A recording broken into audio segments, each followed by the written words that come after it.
Hey everyone, my name is Jess and today I have a stylish hands-free bag to share with you. We are going to be making a fashionable and beginner-friendly sling bag that you have been seeing everywhere, and you can proudly say that you made it yourself.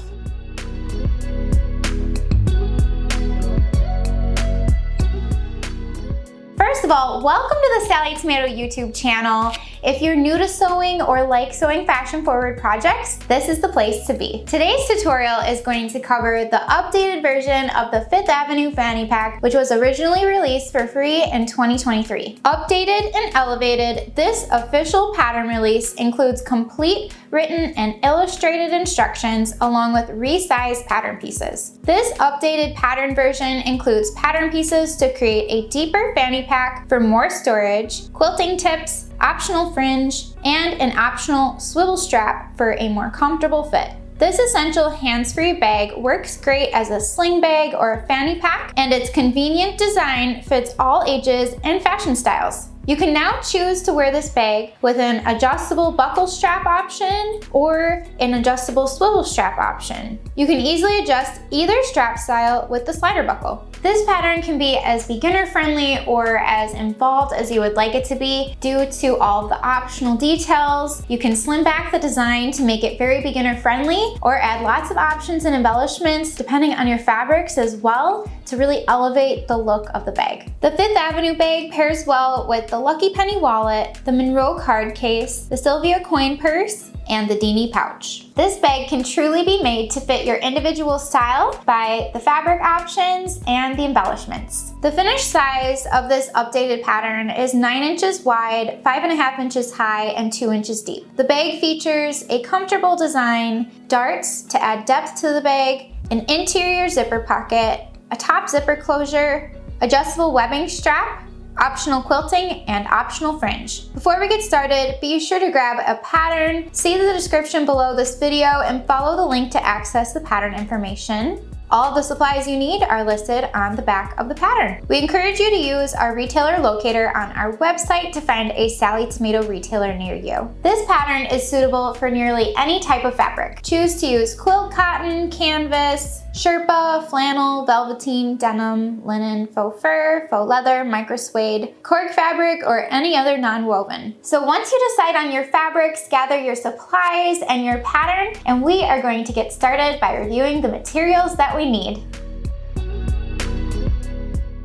First of all, I always like to review the fabrics that you need for this project. You'll need to choose a main fabric for the exterior pieces. I'm using our new faux waxed canvas. This material looks like a wax canvas, however, there is no wax, so you don't have to worry about gunking up your machine and you get that authentic look and a soft feel. This material sews and feels like a quality canvas. However, it's special because it does have similar qualities to wax canvas, where there is a coating on the fabric to allow it to be water resistant, dirt repellent, and stain resistant. For your main fabric, you could choose nearly any type of fabric for this project, including cork, faux leather, micro suede, faux fur, sherpa, or your favorite quilt cottons. This pattern also includes the option to add some fringe, so if you would like to do so, you will need a contrast fabric, which needs to be a non-woven, such as cork, faux leather, or micro suede. Next, you'll need to select a lining fabric. You can use quilt weight cotton,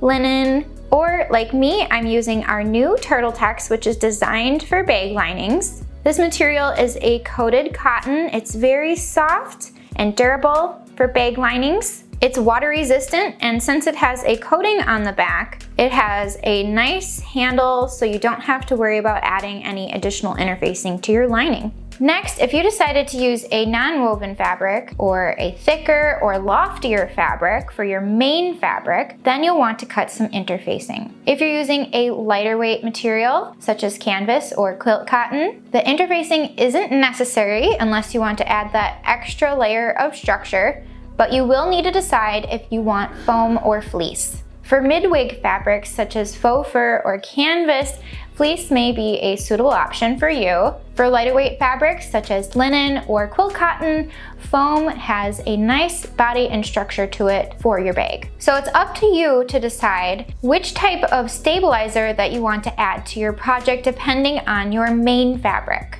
And just to summarize once more, if you're using a thicker or heavier weight material, you do not need to add as much stabilizer. So you could get by using interfacing or a fleece. And for a mid-weight or a lightweight fabric, depending on your fabric choice, you could pair that with either fleece or foam. Another alternative to fleece or foam that we've been testing out is using Airmesh. This is a new type of material that we introduced recently. Typically, it's great for travel bags, athletic bags, and outdoor accessories, but you could also use it as a substitute for foam or fleece because of its lightweight and breathable qualities. Airmesh is a layer of foam that is fused to the top and bottom. It's very soft and lightweight, but it holds its structure very well. You'll also need some webbing for your strap. There are 2 strap options included in the pattern. You could choose to create a buckle strap, or you could choose to create an adjustable swivel strap. The swivel strap is a brand new addition to this pattern. Although the buckle strap is very convenient and also adjustable, I decided to add the swivel strap into the pattern so that way it sits a little bit nicer as you wear your bag. You will also need some zippers. I'm using Sallie Tomato zippers by the yard. These have a metallic finish, so they appear to be metal, however, they are nylon, so you can cut and sew through the tape and make any size zipper that you want with our zipper by the yard. Refer to your pattern for the cutting instructions to cut out all of your pieces. One additional tip before we get started on construction is that if you want to quilt your bag, you'll want to cut your main fabric and foam about 2 inches larger than what's listed in the pattern. So as you can see here, I have a large piece of my fabric. I've traced my pattern template onto my fabric and marked my quilting lines. From here, I would layer and quilt my pieces, referring to the first section of sewing instructions. So if you do want to quilt your pieces, just make sure that you cut larger than what's included in the pattern, and I'll walk you through the steps on how to quilt your panels. And then we'll get started on constructing our bag. The first section of instructions is optional. We are going to layer and quilt our panels. Jump ahead to the next section of instructions if you do not want to add quilting to your project. First of all, if you chose to use interfacing, you'll want to fuse the corresponding interfacing pieces to your main fabric pieces against the wrong side, according to the manufacturer's instructions. To really get that quilted look, I do recommend adding a thin layer of fleece batting or using the foam to allow for more decorative quilting. With the right sides up, you'll center your main fabric piece A, B, and C on the corresponding piece of foam. So here I've layered my main fabric piece B on top of my foam piece B for the front bottom panel. You can use some basting spray to help hold the layers together if you'd like. Or you could use pins or sewing clips around the outer edges to hold the layers together depending on the type of fabric that you're using. Then over at the sewing machine, baste an 1/8 inch from all edges of each main fabric piece. I've already went ahead and traced the main fabric cutting lines from my pattern piece and centered within the layered panel. I've also went ahead and marked my desired quilting lines, making sure they fit within the placement guide outline of my pattern piece. Once your quilting lines are marked as desired, top stitch following your marked quilting lines. You'll want to begin by top stitching the inner areas of your marked panel and then quilt the outer areas, such as the borders. If you're quilting faux leather fabrics, try using a Teflon foot to help your fabric glide smoothly through your sewing machine. If you're interested in quilting faux leather or cork fabric, I definitely recommend to check out some of our blog posts about quilting faux leather and types of needles to use with faux leather and other materials. While you're quilting along your inner quilting lines, it's okay to stitch past the outer edges of your pattern placement guide. After all of the inner areas of your marked panel are quilted, then you can quilt the outer areas such as the borders and top stitch an 1/8 inch inside the pattern piece outline.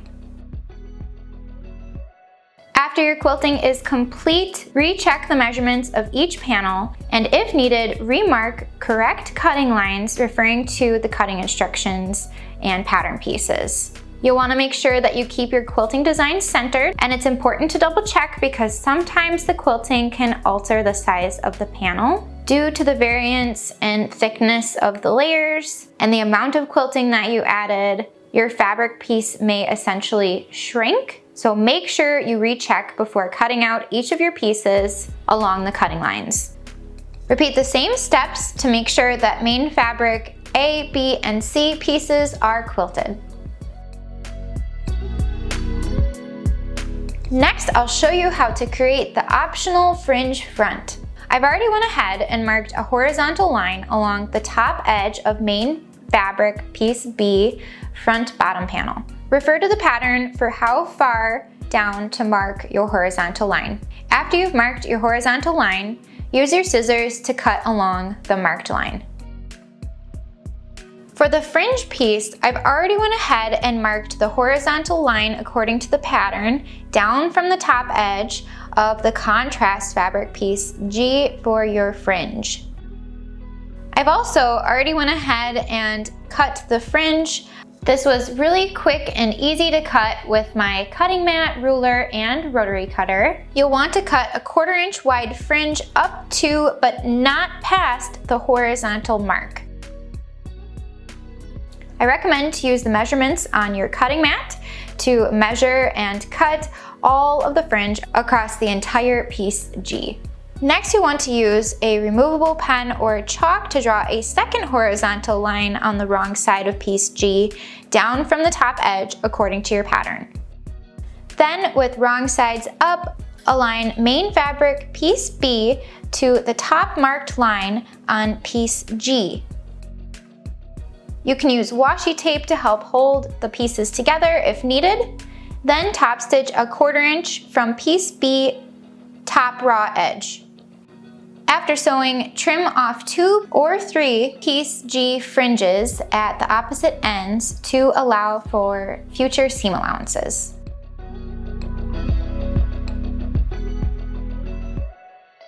If you've already fused your interfacing or quilted your panels, skip ahead to the next section of instructions. If you chose to add interfacing to your main fabric pieces, fuse each coordinating piece of interfacing to the main fabric pieces against the wrong side according to the manufacturer's instructions. If you chose to add fleece, foam, or Airmesh to your main fabric pieces for stabilizer, you'll position the pieces right side up and align all edges of each main fabric piece A, B, and C over the corresponding foam pieces. Baste an 1/8 inch from all edges of each piece to hold the layers together. The next step is to add the interior zipper pocket. You'll install the zipper pocket on lining piece C, which is your back piece, using both lining piece D for the zipper pocket. You'll also need one 7-inch long zipper. I've already went ahead and installed my zipper pocket according to the pattern. For a step-by-step video tutorial on this section, you can visit our YouTube channel for a zipper pocket tutorial, which we've linked below. It's very important to make sure that you unzip your zipper after sewing and make sure to leave the bottom edge of the zipper pocket lining unsewn. This opening will be your turning hole later on after we assemble the bag. Next, we're ready to attach the zipper to the top front panel. It's very important to make a note which direction you want your zipper to unzip. How do you plan to carry your bag? Picture yourself wearing your bag. The curved edge will be away from your body and the flat edge will be against your body. So if you're right-handed, naturally I like to wear my bag over my left shoulder and open my zipper from the left towards my dominant right hand. If you're left-handed and you like to wear it over the opposite shoulder, then you may want to position your zipper in the opposite direction. Now is the time to decide which direction you would like your zipper to face. Then, with right sides together, align and sew the zipper to the curved edge of the main fabric piece A front top panel with a 1/4 inch seam allowance. Make sure the zipper pull is out of the way as you sew. I have the very narrow foot attached to my machine, otherwise a zipper foot works just as well. Next, with right sides together, align and sew the lining piece A front top panel to the main fabric top panel piece. The zipper will be sandwiched between the layers. Then use a 1/4 inch seam allowance to sew the pieces together.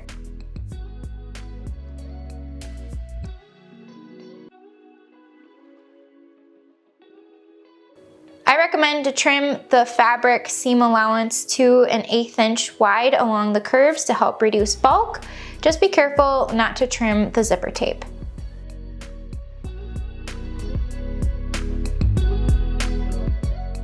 Turn the panel so the wrong sides are together and align the raw straight edges of the top panel pieces. Finger press the seam edges, then baste an 1/8 inch along the top raw edges and pivot to top stitch the curved zipper seam with a 1/4 inch seam allowance.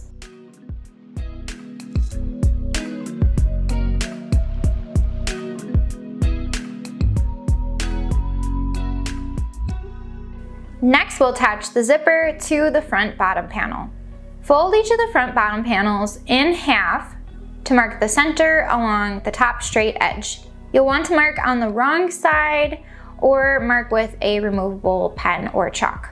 Then fold the top panel piece in half to mark the center on the zipper edge as well.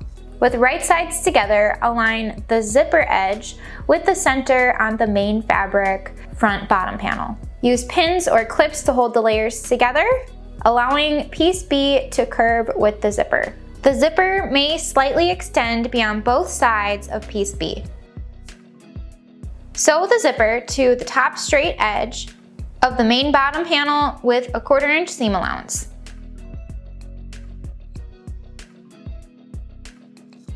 Next, with right sides together, align and sew the lining piece B front bottom panel to the main fabric piece B, sandwiching the zipper between the layers using a 1/4 inch seam allowance.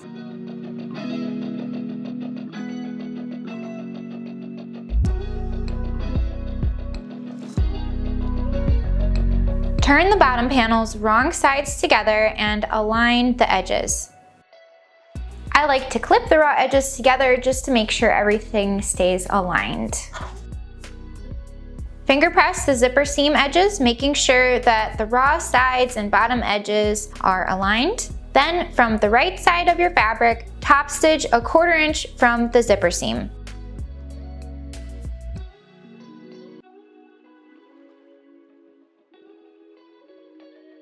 Next, we'll create the darts. Move the lining out of the way and with right sides together, match the adjacent angled straight edges of one dart on the main fabric piece B front bottom panel and use sewing clips to hold together. If it's easier for you, you can take your ruler to mark the 1/4 inch seam, so that way it's really easy to see where to stop at the folded edge. Next, we'll sew along the angled edge of the dart with a 1/4 inch seam allowance.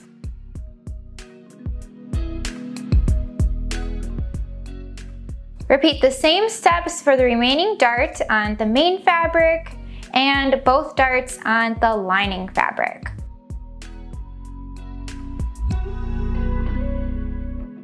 Next, with wrong sides together, align the raw edges of the bottom panel fabrics, matching the dart seams. To distribute the bulk at the dart seams, press the dart seam allowances in opposite directions. Use sewing clips to hold the layers together. Then baste an 1/8 inch from the outer edges of the bottom panels.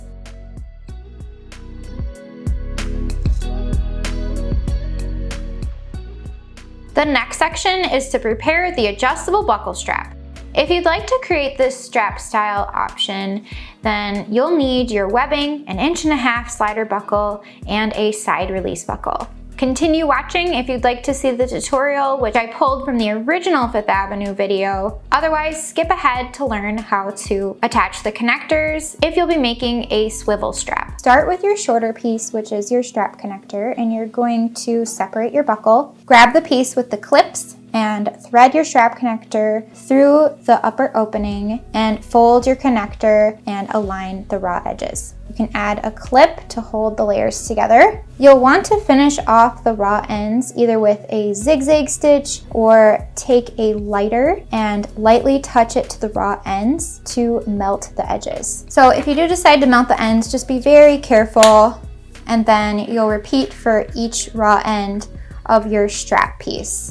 Then take one end of your strap and you're going to thread it through the slider buckle from the underside over the center bar and back down. You'll fold the strap back onto itself, and I do recommend finishing off the end in some way. Although we melted it, you can leave it or you can double fold the end. So I like to fold my ends about a 1/2 inch in and then back onto itself, and that'll conceal the raw end. You can also check out our new Make a Strap pattern for tips on how to finish off the ends of webbing or strapping. Then we'll take these pieces over to the sewing machine. Sew the raw ends together on your connector and also top stitch the end of your strap. You can either just do a straight line and back stitch, or I like to do a rectangle, and that will reinforce and encase those raw edges. After sewing, the underside of the strap will have the fold, so put your thumb against the underside of the strap and follow it all the way to the end.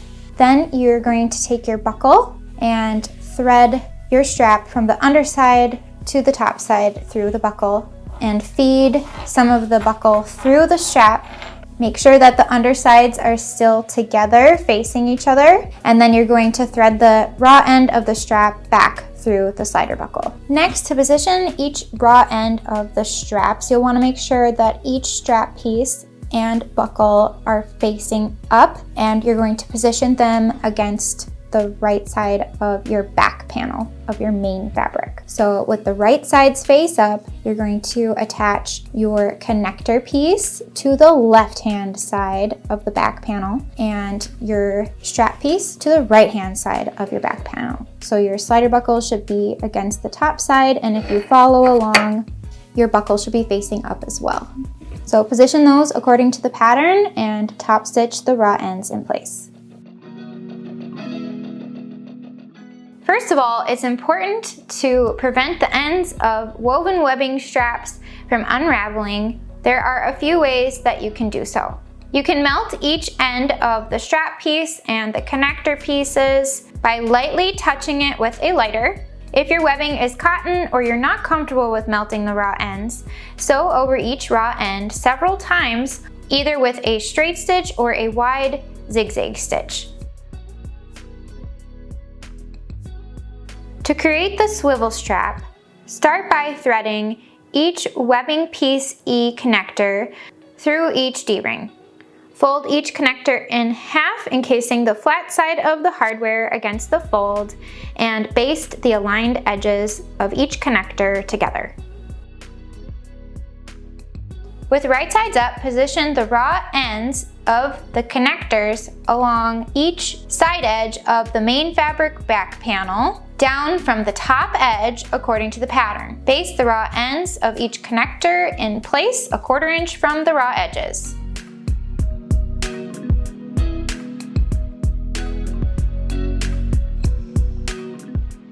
Now we're ready to assemble the bag. If you decided to make the adjustable buckle strap, you'll want to roll the strap to keep it compact and contained. I like to add a few sewing clips to help keep the strap rolled. Now, with right sides together, align all edges of the front panel with the lining attached and the main back panel. Use sewing clips to hold all the edges securely. Make sure that the exterior zipper pull is out of the way. Then sew the layers together 1/4 inch from all outer edges. If you're using a thick, lofty fabric, check that all the fabric layers are secured in the seam stitching.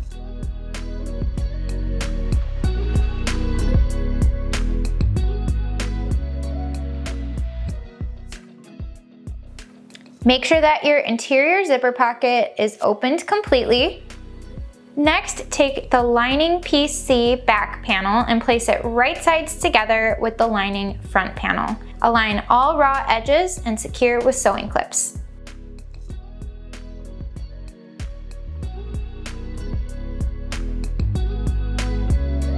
so a 1/4 inch from all outer edges once more.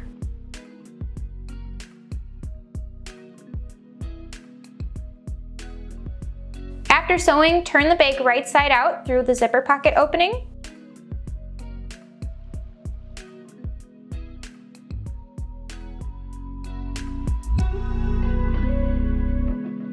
Then align the bottom edges of the zipper pocket and stitch the opening closed with an 1/8 inch seam allowance. Smooth the fabric layers in place.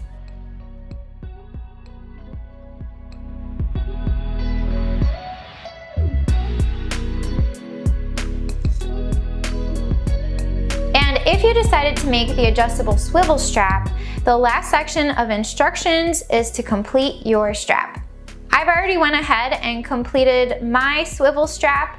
You can follow along with the pattern or visit our YouTube channel for a step-by-step tutorial on how to make an adjustable swivel strap using webbing. We've linked the tutorial down below, and once your strap is complete, you can attach the swivels to the D-rings.